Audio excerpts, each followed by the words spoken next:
Dari kelompok 4, manajemen industri akan mempresentasikan mengenai kepemimpinan. Anggota kelompok kami yaitu ada Aisipa, Aulia Mutmainnah, Fania Hidayati, Jinggan Mutiara, Milatul Atkia, Nurul Zafira, Rahel Renata, Safira Nurul, dan Sultan Madani.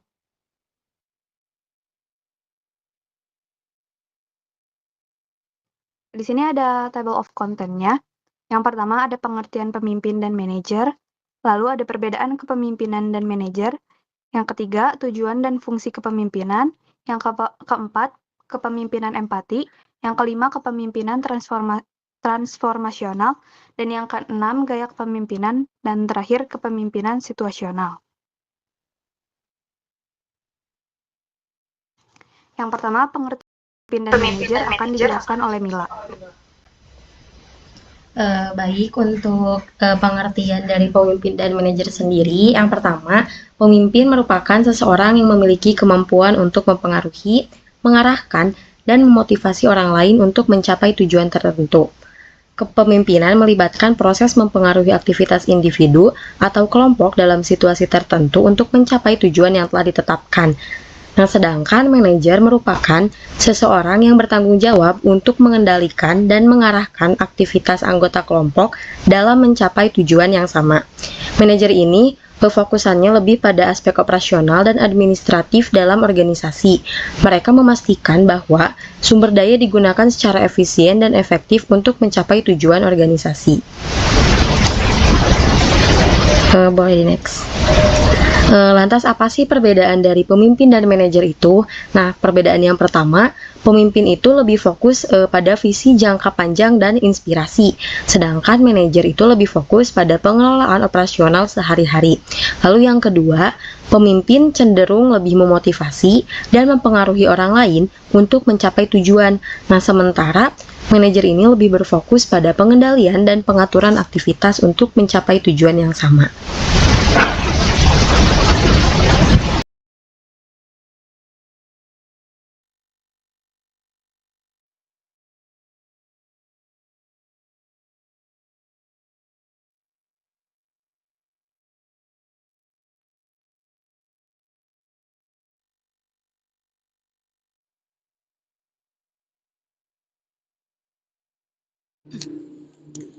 Baik, di sini ada perbedaan antara kepemimpinan dan juga manajer.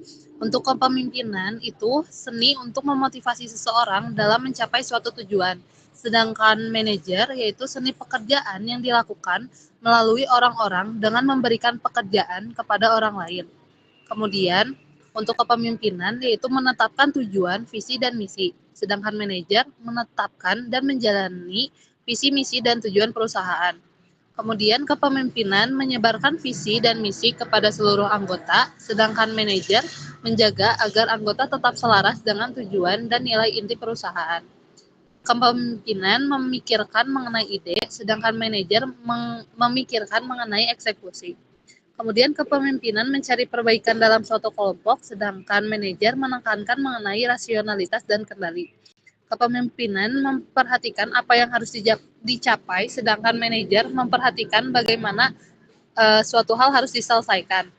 Kemudian kepemimpinan itu membentuk sebuah budaya, sedangkan manajer itu memimpin karyawan untuk menjalani budaya yang telah ditetapkan oleh seorang pemimpin. Kemudian kepemimpinan itu memberikan inspirasi, sedangkan manajer itu mendorong karyawan agar sukses. Yang terakhir, kepemimpinan itu fokus terhadap masa depan, sedangkan manajer itu fokus terhadap apa yang ada pada saat ini. Boleh lanjut? Selanjutnya akan dijelaskan oleh rekan saya. Yang selanjutnya ada tujuan dan fungsi kepemimpinan. Yang pertama ada tujuannya, yaitu menginspirasi dan mengarahkan. Jadi, salah satu tujuan penting dari kepemimpinan adalah menginspirasi anggota tim dan mengarahkan mereka menuju pencapaian tujuan yang telah ditetapkan. Jadi, pemimpin itu harus mampu memberikan arah dan motivasi yang diperlukan. Lalu kemudian ada menghadapi perubahan. Dalam harus mampu mengelola perubahan ini, termasuk merencanakan dan mengimplementasikan perubahan yang diperlukan untuk menjawab tantangan dan peluang baru. Kemudian, kepemimpinan juga berperan dalam mengembangkan potensi anggota tim. Lalu yang keempat ada meningkatkan berusaha menciptakan lingkungan kerja yang produktif. Ini termasuk mengidentifikasi dan mengatasi hambatan-hambatan yang menghambat kinerja tim. Kemudian ada fungsi. Fungsi dari kepemimpinan. Yang pertama adalah mengkomunikasikan visi. Jadi, salah satu peran utama dari seorang pemimpin adalah mengkomunikasikan visi dan tujuan organisasi kepada seluruh tim. Lalu kemudian ada pengambilan keputusan. Pemimpin seringkali harus membuat keputusan yang penting untuk organisasi. Ini mencakup mengidentifikasi masalah, mengumpulkan informasi yang diperlukan, dan memilih tindakan yang tepat. Jadi, pemimpin itu harus bisa mengambil keputusan yang tepat. Lalu selanjutnya ada pengorganisasian. Fungsi penting lainnya adalah mengatur sumber daya, tugas, dan tanggung jawab dalam organisasi. Kemudian mengukur kinerja. Pemimpin harus mampu mengukur kinerja individu dan tim serta memberikan umpan balik yang bermanfaat. Dan yang terakhir ada mengelola konflik. Pemimpin seringkali harus mengatasi konflik di antara tim. Tujuan dalam hal ini adalah untuk menjaga harmonis dan memastikan bahwa konflik tidak mengganggu produktivitas. Oke, selanjutnya akan dijelaskan oleh rekan saya. Selanjutnya akan dijelaskan mengenai kepemimpinan empati, di mana keunggulan dan juga dasar-dasar yang harus dimiliki oleh seorang pemimpin itu adalah sifat empati atau memahami perasaan orang lain, terutama perasaan anggotanya, dan juga memahami karakteristik dari anggotanya agar dapat lingkungan kerja dan juga sistem kerja yang baik. Dan apa saja hal-hal yang perlu dilakukan untuk mencapai kepemimpinan yang empati itu? Yang pertama adalah ability to communicate, salah satu atau kemampuan untuk berkomunikasi, di mana salah satu esensi komunikasi itu adalah mengurangi ketidakpastian, ambiguitas, kesulitan, dan ketidakterdugaan. Nah, untuk komunikasi juga dapat membantu seorang pemimpin untuk lebih mudah dalam pelaksanaan sebuah keputusan. Kemudian courage atau kekuatan mental dan moral untuk menghadapi bahaya, kesulitan, atau ketakutan. Dalam konteks kepemimpinan, keberanian melibatkan dorongan kuat untuk mencapai tujuan meskipun dihadapi rintangan. Pemimpin berani adalah mereka yang memegang teguh prinsip, menunjukkan keterbukaan dan kerendahan hati, serta fokus pada membangun lingkungan yang aman untuk orang-orang di sekitar mereka. Next. Kemudian decisiveness. Decisiveness ini merupakan ketegasan. Mengapa pemimpin itu memerlukan ketegasan? Karena strategi dapat berubah setiap saat dan bahkan anggota tim itu beresiko kebingungan dan kemudian ketegasan dalam konteks ini juga berarti mengambil keputusan tanpa kebimbangan. Sikap ini memberi anggota kekuatan besar dan memperkuat organisasi. Selanjutnya, juga dibutuhkan inisiatif. Inisiatif itu melibatkan kemampuan untuk mengenali dan bertindak atas peluang yang ada, serta mengidentifikasi masalah dan peluang, kemudian mengambil tindakan untuk menyelesaikannya. Next. Buset, ada itu. Tahu bau. Selanjutnya, merupakan integritas. Para pemimpin terbaik menunjukkan tingkat integritas yang lebih tinggi yang memungkinkan menciptakan budaya yang adil dalam kepemimpinannya. Kemudian judgment. Seorang pemimpin harus memiliki keterampilan kepemimpinan dalam mengambil keputusan, karena keputusan yang diambil akan diputuskan akan berdampak pada kinerja organisasi dan lembaganya. Sore kakak gitu. Naik tingkat ya. Setelah knowledge, tentu saja faktor internal yang mempengaruhi kepemimpinan juga meliputi ilmu pengetahuan dan dimiliki oleh seseorang. Orang yang memiliki ilmu pengetahuan tinggi akan berhati-hati dan mempertimbangkan serta memikirkan segala hal.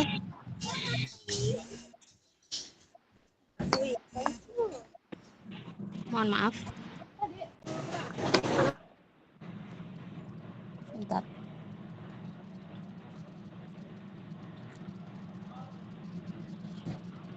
Kalau di aku layarnya hilang.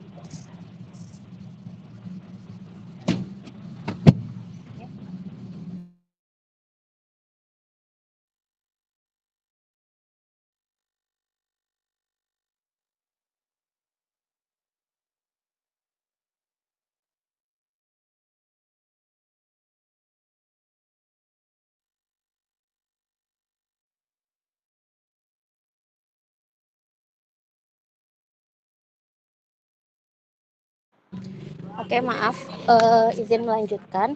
Selanjutnya adalah knowledge. Faktor internal yang mempengaruhi kepemimpinan juga meliputi ilmu pengetahuan yang dimiliki oleh seseorang, dan orang yang memiliki ilmu pengetahuan tinggi akan berhati-hati dan mempertimbangkan serta memikirkan segala hal yang akan terjadi setelah memutuskan sesuatu yang benar-benar mengkaji apakah keputusan itu pantas dipilih atau tidak. Kemudian selanjutnya, yang harus dimiliki oleh pemimpin itu adalah loyalitas, yang dapat diartikan sebagai kesetiaan atau kepatuhan yang tinggi terhadap organisasi, visi dan sasaran yang telah ditetapkan. Ini melibatkan kemampuan untuk kemauan untuk bekerja sama, mengorbankan kepentingan pribadi dan menunjukkan pengabdian pada organisasi. Boleh di next.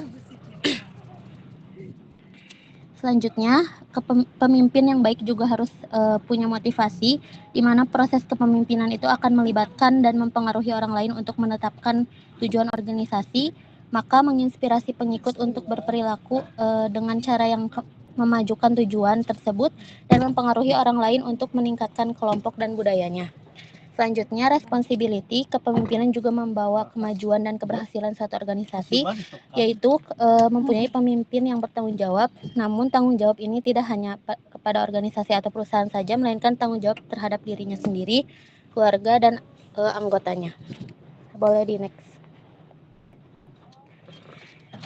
Selanjutnya adalah selfness, yang dapat diartikan sebagai kemampuan untuk mengorbankan kepentingan pribadi dan fokus pada kebaikan dan kebutuhan orang lain. Dalam konteks kepemimpinan, selfness melibatkan kemampuan untuk pengambilan keputusan yang sulit dan tidak mementingkan diri sendiri demi kepentingan atau organisasi. Boleh di next. Oke, selanjutnya akan dijelaskan oleh rekan saya.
Ya, silakan. Siapa temannya yang melanjutkan? Nurul?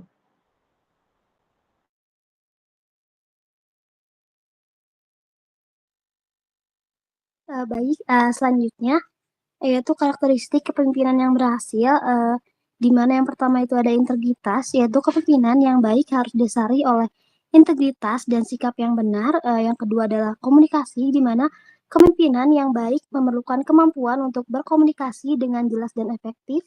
Dan poin 3 yaitu motivasi, di mana kepemimpinan yang baik memerlukan kemampuan untuk memotivasi dan mempengaruhi orang lain. Next. Nah, di sini adalah keterkaitan antara kepemimpinan dan budaya organisasi, di mana yang pertama itu adalah motivasi, yaitu kepemimpinan yang baik memerlukan kemampuan untuk memotivasi dan mempengaruhi orang lain.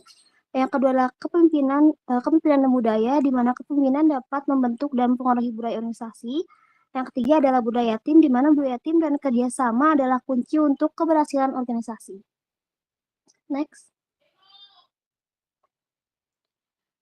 Selanjutnya adalah pentingnya manajemen dalam organisasi. Yang pertama adalah persiapan yang matang dan merencanakan dengan baik adalah kunci kesuksesan. Yang kedua adalah organisasi yang baik akan memberikan efisiensi dan efektivitas dalam pencapaian tujuan organisasi. Next. Yang ketiga adalah pengawasan yang baik dapat memastikan pekerjaan dilakukan sesuai dengan rencana dan standar kualitas yang ditetapkan.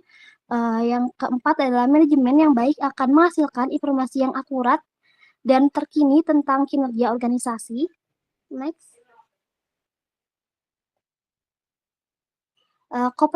Selanjutnya adalah kompetensi manajemen yang baik. Yang pertama adalah kompetensi dalam mengambil keputusan yang baik dan tepat waktu. Yang kedua adalah kompetensi dalam mengatur waktu dan menyelesaikan tugas-tugas sesuai dengan rencana. Yang ketiga adalah kompetensi dalam mengelola dan menyelesaikan konflik secara efektif. Boleh, next slide. Di sini adalah tantangan dalam memimpin dan mengelola secara efektif, di mana tantangannya itu yang pertama adalah tantangan dalam berkomunikasi dengan jelas dan efektif. Yang kedua adalah tantangan dalam mengelola dan menyelesaikan konflik dengan anggota tim. Yang ketiga adalah tantangan untuk beradaptasi dengan situasi yang terus berubah.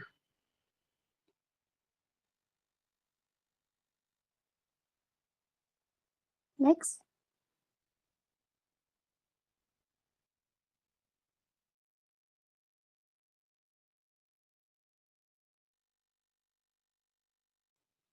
Nah, selanjutnya di sini saya akan menjelaskan terkait kepemimpinan transformasional. Kepemimpinan transformasional ini merupakan gaya kepemimpinan yang berfokus pada perubahan, inovasi, dan pengembangan potensi anggota tim. Nah, di mana kepemimpinan transformasional ini juga berusaha untuk menciptakan perubahan positif yang dalam suatu kelompok atau organisasi. Nah, di sini ada beberapa poin terkait fungsi dari kepemimpinan transformasional ini. Di antaranya itu yang pertama adalah mereka mengembangkan visi yang jelas dan menarik bagi organisasi mereka. Yang kedua adalah mereka mengelola organisasi, contohnya dalam hal revitalisasi perubahan, mendesain ulang dari atas ke bawah. Mereka membuat tujuan organisasi untuk membuatnya lebih efisien, responsif dan efektif, dan lebih mampu memenuhi persyaratan perubahan pasar serta masyarakat. Dan yang terakhir adalah mereka menghidupkan semangat untuk perubahan di seluruh organisasi. Next slide. Nah, selanjutnya di sini ada 4 elemen perilaku kepemimpinan transformasional, di mana setidaknya seorang pemimpin transformasional memiliki 4 elemen tersebut. Nah, yang pertama adalah pertimbangan secara individual. Nah, pemimpin memperhatikan kebutuhan setiap bawahannya, yaitu bertindak sebagai mentor atau melatih bawahan dan mendengarkan kekhawatiran dan kebutuhan bawahan. Pemimpin memberikan empati dan juga dukungan dengan berkomunikasi tetap terbuka. Ini juga mencakup kebutuhan untuk menghormati dan mengapresiasi setiap kontribusi tiap bawahan kepada tim, serta memberikan nasihat yang memotivasi. Selanjutnya ada stimulasi intelektual, di mana pemimpin mampu menguji asumsi, mengambil resiko, dan mengakomodir gagasan bawahan. Nah, pemimpin dengan gaya ini merangsang dan mendorong kreativitas. Maaf, sepertinya ada gangguan jaringan.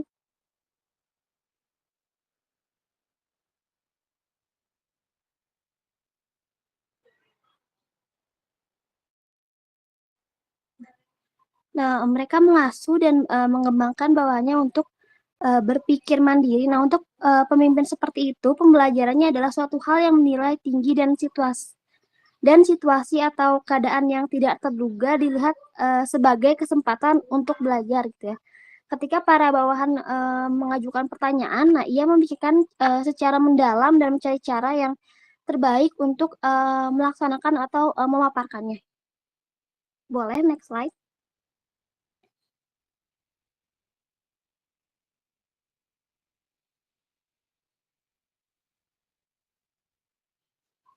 Selanjutnya adalah motivasi inspirasi, di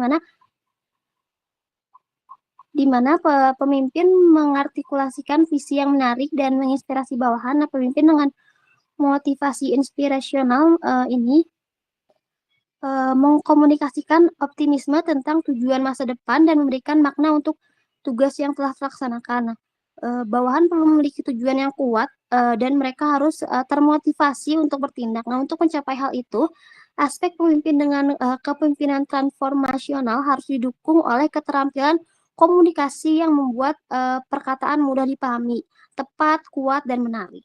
Selanjutnya adalah poin terakhir yaitu stimulasi intelektual, di mana pemimpin memberikan panutan untuk perilaku etis yang tinggi, menanamkan kebanggaan, mendapatkan rasa hormat dan kepercayaan. Saya kembalikan ke moderator. Terima kasih.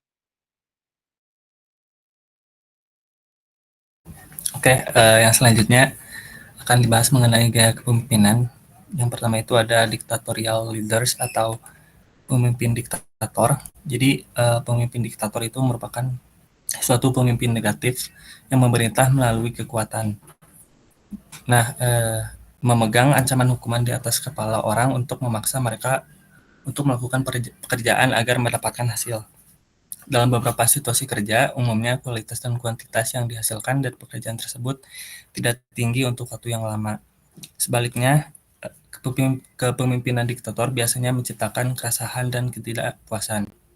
Nah, akhirnya timbul pemberontakan dengan melakukan kerja secara minimal atau berpindah ke pekerjaan lain. Nah, berikut ada beberapa ciri dari kepemimpinan diktator. Yang pertama itu tidak diperkenankan bertanya. Jadi seorang pemimpin diktator menetapkan hukum di dalam kelompoknya dan mengharapkan setiap orang melakukannya tanpa mempertanyakan kewenangannya. Lalu yang kedua ada pengetahuan adalah kekuatan.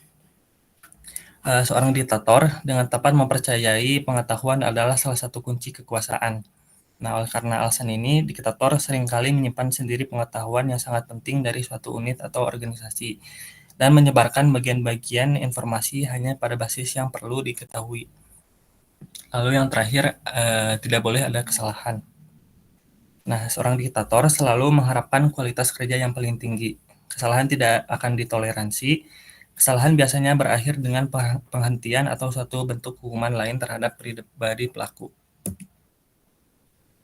Lalu yang kedua ada authoritarian leaders atau pemimpin otoriter. Jadi pemimpin otoriter juga menggunakan kekuasaan dan melakukan kontrol yang kuat. Dikenal juga sebagai pemimpin otokratik. Mereka menghindari partisipasi karyawan dan menjaga informasi dan pengambilan keputusan untuk diri mereka sendiri. Mereka mengeluarkan perintah tanpa diperbolehkan bertanya dan tidak ada penjelasan yang diberikan. Hal ini cenderung membuat pengikut tergantung pada mereka dalam mengambil keputusan dan arahan, serta dapat mengakibatkan kelompok mereka kehilangan pada saat tidak ada pemimpin. Berikut ada ciri-ciri kepemimpinan otoriter. Di antaranya wewenang mutlak terpusat pada pimpinan, keputusan dan kebijakannya itu dibuat oleh pemimpin, lalu komunikasinya berlangsung satu arah, pengawasan dilakukan secara ketat, prakarsa dari atas tanpa kesepakatan bawahan untuk memberikan saran. Lebih banyak kritik daripada pujian. Lalu pemimpin menuntut kesetiaan dan prestasi yang sempurna. Dan terakhir, tanggung jawab keberhasilan organisasi dipikul oleh pemimpin.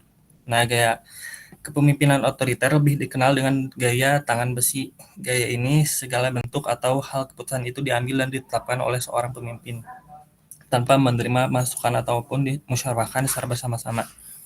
Nah, para anggota atau bawahannya hanya menerima dan melaksanakan apa yang telah menjadi keputusan seorang pemimpin.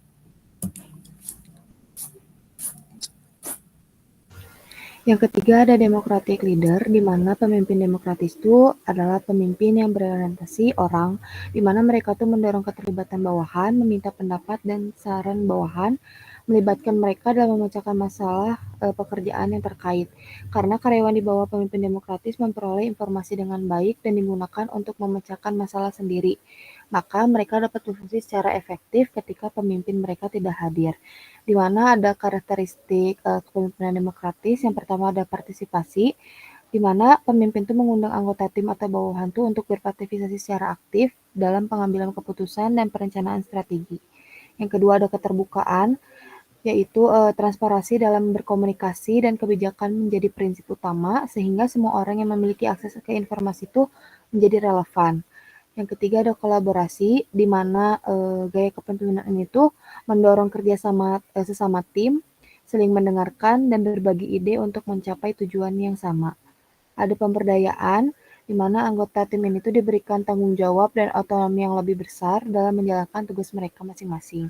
Yang terakhir ada dukungan, di mana pemimpin tuh mendukung perkembangan individu, memberikan umpan balik konstruktif, dan memfasilitasi pertumbuhan profesional.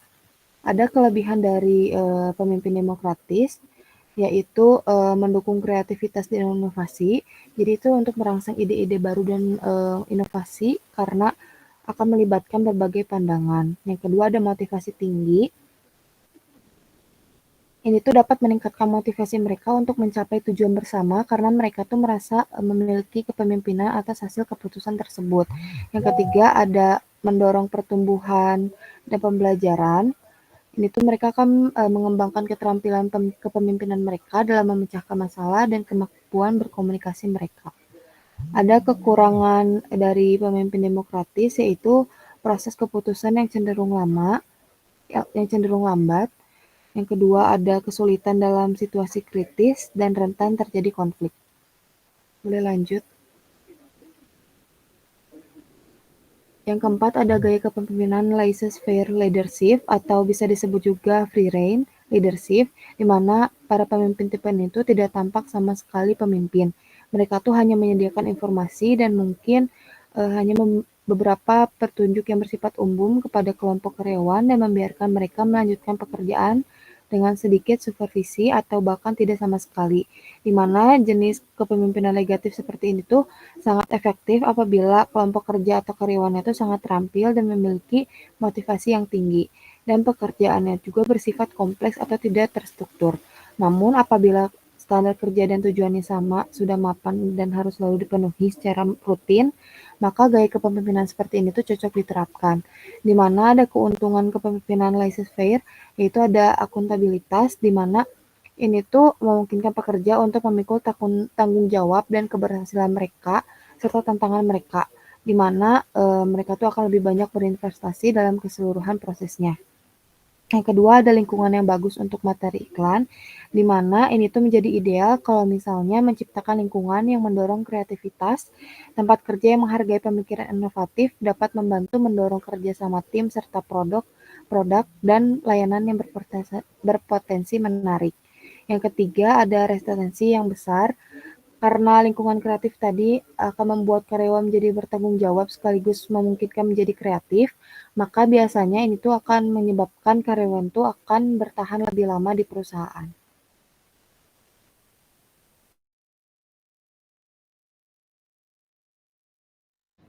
Baik, selanjutnya saya akan menjelaskan mengenai kepemimpinan situasional. Boleh di next. Nah, kepemimpinan situasional adalah suatu pendekatan dalam manajemen yang menekankan pentingnya penyesuaian gaya kepemimpinan berdasarkan situasi dan tingkat kesiapan anggota timnya. Model ini dikembangkan oleh Ken Blanchard yang mengidentifikasi bahwa tidak ada satu gaya kepemimpinan yang cocok untuk semua situasi. Nah, kepemimpinan situasional ini dapat digambarkan dengan suatu tabel atau diagram antara kemampuan dan kemauan. Jika kemampuan karyawannya rendah dan kemauan karyawannya juga rendah, maka gaya kepemimpinan yang sesuai adalah telling. Artinya pemimpin harus bersikap memberikan perintah secara jelas dan melakukan pengawasan secara ketat agar hasil pekerjaan yang dicapai itu baik.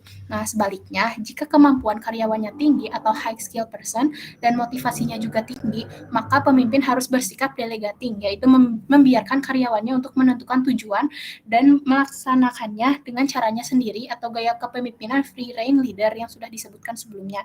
Nah, teori kepemimpinan situasional teori kepemimpinan situasional mengusulkan 4 gaya kepemimpinan yang potensial, serta 4 tingkat kematangan yang menentukan anggota timnya. Boleh next. Nah, selanjutnya ada 4 leadership style. Nah, yang pertama ada telling. Nah, telling ini berarti menceritakan. Ini tuh merupakan bentuk kepemimpinan yang secara langsung. Jadi pemimpin kelompok tuh hanya memberitahu setiap anggotanya apa yang harus dilakukan dan bagaimana mereka ingin melakukannya. Namun pendekatan ini tuh kurang kolaboratif dan lebih bersifat direktif. Hanya ada sedikit kerjasama antara pemimpin dan anggota timnya. Sebaliknya, pemimpin hanya akan memberikan instruksi khusus untuk ditindaklanjuti oleh anggota tim. Yang kedua, ada selling. Nah, selling style ini merupakan gaya yang memiliki lebih banyak ruang untuk berkolaborasi. Meskipun anggota tim masih diarahkan oleh pemimpin, tapi pemimpinnya tuh lebih cenderung terlibat dengan anggota sepanjang prosesnya. Nah, kata menjual sendiri berasal dari gagasan bahwa pemimpin mungkin perlu meyakinkan beberapa anggota timnya untuk mengikuti arahannya dan melakukan sesuatu tertentu. Yang ketiga, ada partisipasi. Nah, partisipasi ini proses di mana pemimpin mencoba membangun hubungan dengan orang-orang yang ada di tim tuh jadi benar-benar di timnya gitu. Nah, hal ini sangat berbeda dengan gaya telling tadi karena pemimpin gaya partisipasi ini tuh si pemimpinnya tuh akan lebih berbaur dengan orang-orang yang bekerja di timnya. Faktanya, pemimpin mungkin tidak akan mengambil semua keputusan dengan gaya ini. Mungkin dalam beberapa hal bergantung pada anggota tim yang lebih berpengalaman atau berpengetahuan di bidang tertentu. Nah, yang terakhir ada delegating. Jadi ini tuh mewakili pemimpin yang menyerahkan sebagian besar tanggung jawab proyek atau tugas tertentu kepada berbagai anggota timnya. Gaya ini adalah sesuatu yang sering digunakan oleh para pemimpin tim yang berpengalaman karena karyawan yang dipimpin itu mungkin tidak memerlukan banyak arahan. Boleh di next. Nah, selanjutnya ada 4 corresponding maturity levels. Nah, sejalan dengan keempat gaya kepemimpinan yang sudah disebutkan sebelumnya, teori kepemimpinan situasional Hersey Blanchard juga memberikan 4 tingkat kematangan yang menggambarkan orang-orang membentuk timnya. Nah, untuk mengidentifikasikan level-level ini digunakan singkatan M1, M2, M3, dan M4. Nah, yang pertama ada M1, ini tuh merupakan pekerja yang paling tidak berpengalaman. Jadi, mereka itu perlu diberi instruksi tentang bagaimana mereka melakukan segala sesuatu yang menjadi tanggung jawab mereka. Meskipun hal ini biasanya berarti orang pemimpin itu berurusan dengan karyawan yang lebih muda dan kurang berpengalaman ataupun karyawan tersebut tuh tidak memiliki banyak pengetahuan atau latar belakang dalam tugas yang ada untuk proyek tertentu. Nah, tingkat kematangan ini sesuai dengan gaya kepemimpinan telling karena karyawan pada tahap ini memerlukan arahan yang lengkap untuk setiap tugasnya. Selanjutnya ada M2, yaitu merupakan pekerja yang lebih maju lagi. Jadi mereka masih merupakan orang-orang yang belum berpengalaman dan hanya memiliki sedikit lebih banyak pengetahuan dan keterampilan dibandingkan tingkat M1. Nah, kedewasaan bukan hanya ukuran kemampuan seseorang dalam menghadapi suatu tugas, tetapi kesediaannya untuk mengambil tugas tersebut. Anggota M2 adalah mereka yang lebih bersemangat mengerjakan sesuatu pekerjaan meskipun belum siap melakukannya dengan benar, tanpa bantuan ketua kelompoknya. Gaya kepemimpinan yang cocok yaitu selling, karena jika berhadapan dengan anggota tim level M2. Boleh di next.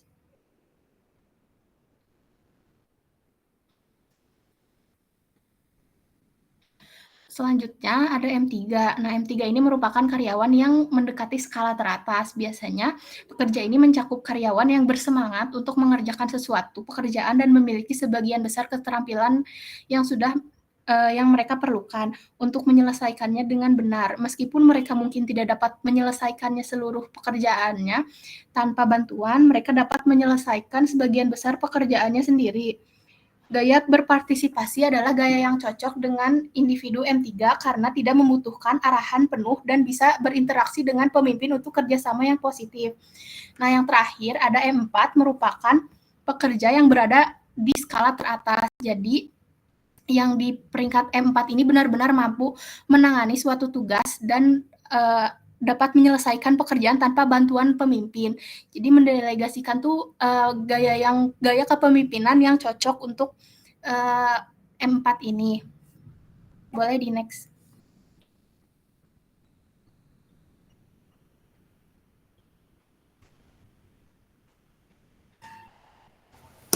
Baik, selanjutnya di sini ada catatan penting mengenai Hersey dan Blanchard, di mana yang awalnya Harsey dan Blanchard ini bekerja sama selama bertahun-tahun untuk mendukung gagasan bahwa gaya kepemimpinan ini tuh harus bersifat situasional. Namun pada tahun 1977 untuk berpisah dan berfokus pada agenda mereka sendiri. Oleh karena itu, model kepemimpinan situasional Harsey dan Blanchard yang awalnya diberi nama The Life Cycle, teori kepemimpinan ini telah berkembang menjadi dua model yang sedikit berbeda. Blanchard memutuskan untuk menamakan model versinya The Situational Leadership Model atau model SL2.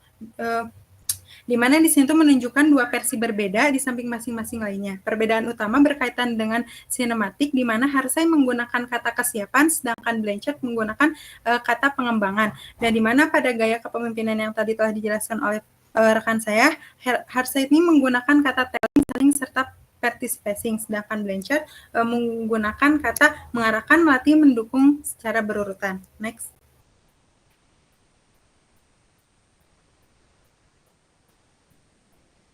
Nah, selanjutnya di sini ada perilaku direktif kepemimpinan. Berdasarkan gaya-gaya pengikut yang berbeda ini, para pemimpin harus menyesuaikan gaya kepemimpinan mereka sedemikian rupa sehingga dapat memenuhi kebutuhan bawahan mereka. Mereka dapat melakukannya dengan menemukan keseimbangan yang tepat antara perilaku direktif dan suportif. Perilaku direktif seorang pemimpin akan berada di suatu tempat pada spektrum dari yang tinggi ke yang rendah dan mencerminkan dimensi perhatian terhadap produksi dari Black and Motion.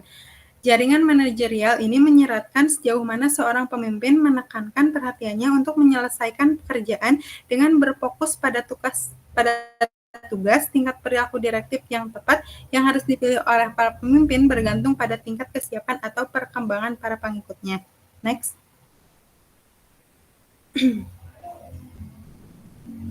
Kemudian di sini ada perilaku mendukung pemimpin. Perilaku suportif seorang pemimpin mencerminkan dimensi kepedulian terhadap orang lain dari Grid Manager dan Black and Motion. Ini berarti sejauh mana seorang pemimpin menekan pada pembangunan dan pemeliharaan hubungan baik dengan bawahan dan memperhatikan keamanan, kesejahteraan, dan kebutuhan pribadi karyawan. Tingkat pendekatan yang berfokus pada hubungan ini sama seperti perilaku direktif yang ditentukan oleh tingkat kesiapan atau perkembangan pengikut. Next.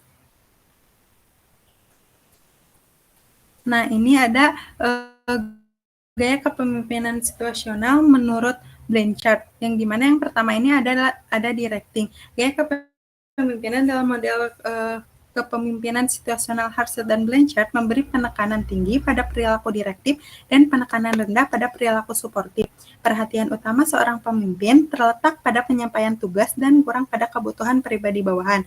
Perilaku khas untuk gaya kepemimpinan directing ini menurut Harsey adalah menawarkan instruksi dengan langkah demi langkah penjelasan yang jelas tentang konsekuensi dari ketidakpatuhan dan pengawasan ketat. Dalam situasi seperti itu, penting bahwa tugas didefinisikan dengan jelas, tahapan prosesnya mudah diikuti. Ini penting karena pemimpin percaya bahwa pengikut tidak tahu apa yang harus dilakukan atau tidak mau dari karenanya membutuhkan tingkat kekuatan koersif tertentu. Blanchard di sisi lain percaya bahwa gaya ini harus digunakan untuk pengikut yang sangat pemula, yang antusias. Mereka sudah memiliki motivasi untuk melakukan tugas yang diperlukan, yang menurunkan kebutuhan untuk perilaku suportif, tetapi mereka masih kurang kompetensi, yang meningkatkan kebutuhan mereka untuk perilaku direktif. Kemudian yang kedua ada coaching. Harsey berpendapat bahwa gaya ini diperlukan bagi pengikut R2 yang bersedia tetapi tidak mampu melaksanakan tugas. Oleh karena itu, gaya kepemimpinan harus memperhatikan peningkatan kepercayaan diri dan keterampilan pengikut sehingga mereka pada akhirnya dapat mengambil lebih banyak tanggung jawab atas tindakan mereka. Namun Blanchard percaya bahwa gaya ini diperlukan bagi pengikut D2 yang dulunya sangat antusias pada awalnya tetapi kehilangan kepercayaan diri karena kompetensi mereka tidak memadai. Oleh karena itu, pembelajar yang kecewa ini membutuhkan seorang pemimpin dengan perhatian lebih tinggi terhadap perilaku mendukung yang membantu mereka mendapatkan kepercayaan diri dan menjadi motivasi lagi. Next.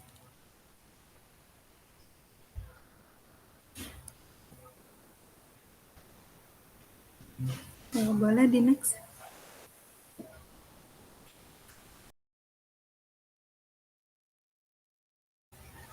Selanjutnya ada supporting. Gaya kepemimpinan supporting.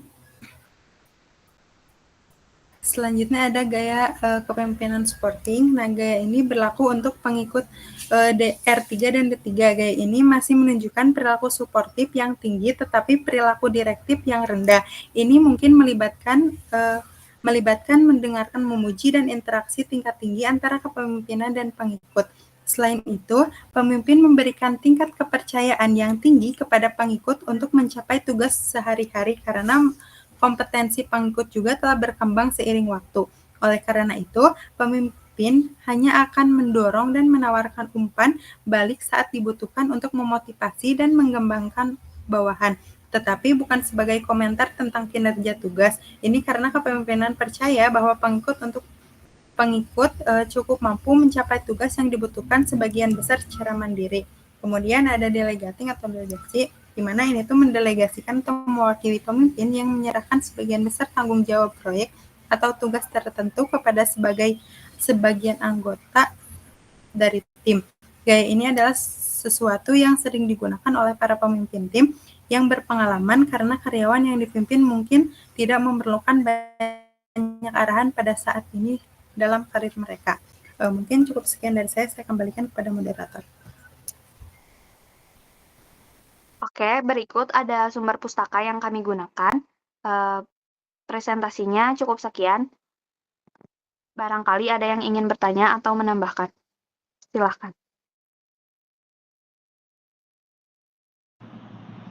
Oke, terima kasih ya kelompoknya Safira tadi yang sudah membawakan tentang kepemimpinan ya.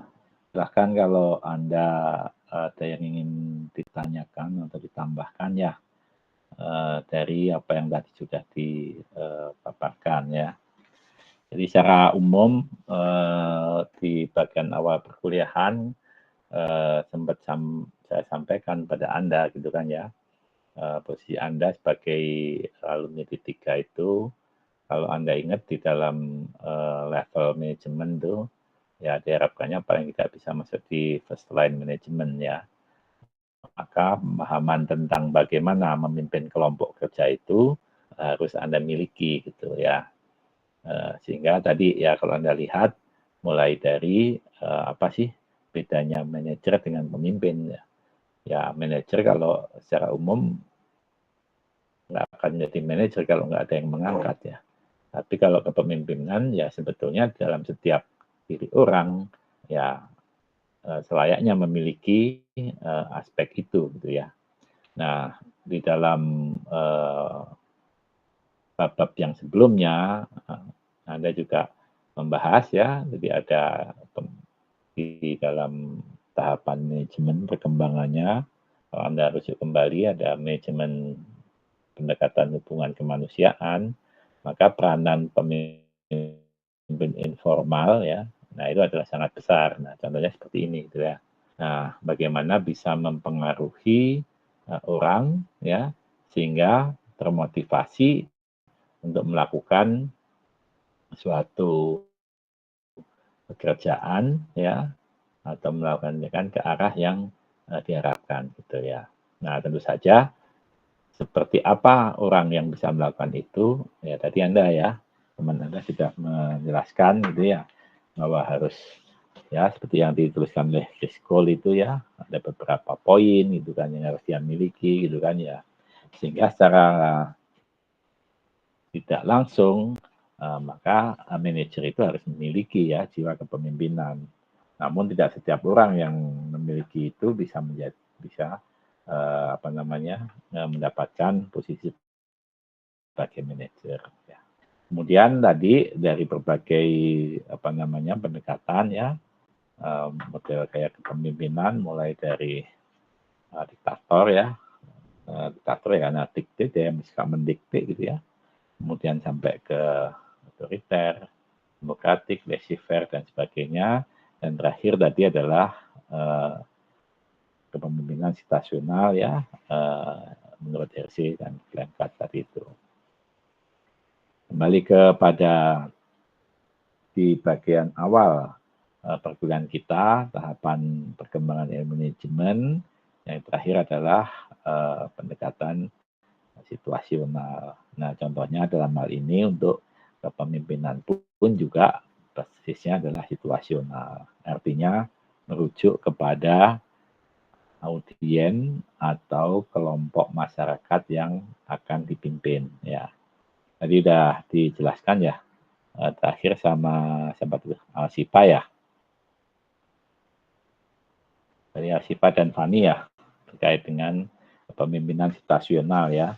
Anda bisa lihat kalau di dalam buku yang saya share kepada Anda, ya pada awalnya mereka menggunakan model yang sama ya, di mana itu kalau Anda lihat di dalam bentuk matriknya ya, hubungan antara penugasan ya, jadi relation test dan behavior test ya, behavior karakteristik, jadi hubungan hubungan relasi antar manusia dan hubungan penugasannya ya. Anda lihat mulai dari telling tadi ya, kemudian selling ya, kemudian participating dan delegating, kemudian perkembangannya istilahnya berubah, ada yang namanya yang dari Hershey dan Blankat tadi ya, sesuai dengan maturity-nya ya, ada directing, kemudian coaching gitu kan ya, supporting hingga delegating tadi itu, sesuai dengan kondisi kelompok yang akan dipimpinnya. Anda bisa juga reverse atau flashback gitu ya, flashback pada pengalaman Anda sendiri ya, pada saat mulai perkuliahan di Polban atau sekarang kalau Anda yang sudah kerja praktek ya, maka Anda bisa melihat gitu, kira-kira pemimpin Anda di lapangan itu gitu ya, mengarahkannya Anda gitu ya, melihatnya Anda seperti apa gitu kan ya. Maka itu tergantung dari persepsi mereka terhadap fase yang Anda miliki, pemahaman Anda di tempat KP Anda. Kalau banyak nggak tahunya, banyak ya Anda lebih banyak mungkin detailing ya, directing tadi ya, lebih banyak disuruh saja untuk ini. Ya, kalau Anda paling nggak sudah ada ya kemauan, ada motivasinya, mungkin ya lebih coaching ya, atau tadi selling gitu kan ya. Nah, sampai kemudian kalau memang ya setelah sekian waktu Anda ke situ, ya harapannya sih bisa sampai delegating ya. Ya minimal paling nggak supporting. Nah, itu beberapa hal mungkin yang perlu saya garis bawahi dari apa yang tadi sudah dipresentasikan oleh kelompoknya Safira ya, hingga tadi Alsifa. Oke, silahkan kalau ada yang ingin ditanyakan atau ada yang ingin menambahkan ya berdasarkan pengalaman Anda di tempat kerja praktek.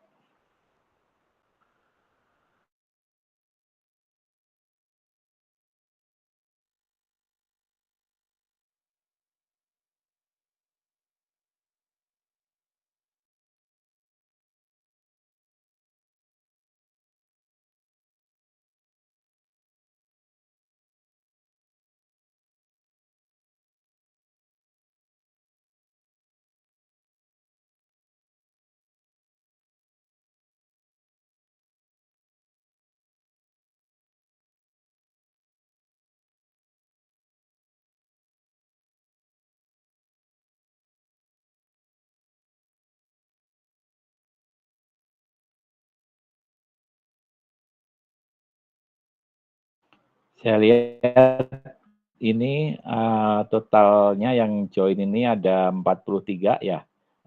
Betul, ini yang semua ngambil mata kuliah manajemen industri etika profesi ini. PJ-nya kan siapa kalau nggak salah?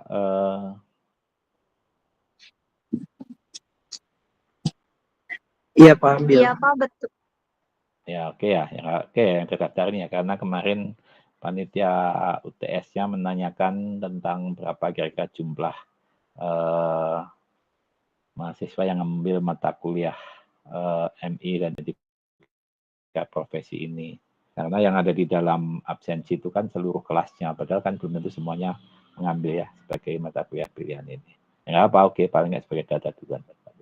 Oke, nah nanti sama Gimana, ada yang tanyakan nggak? Kalau nggak ada, mungkin Anda bisa lebih menyiapkan, nanti jam 19.30 akan saya kirimkan ya, link untuk kuis ya, dari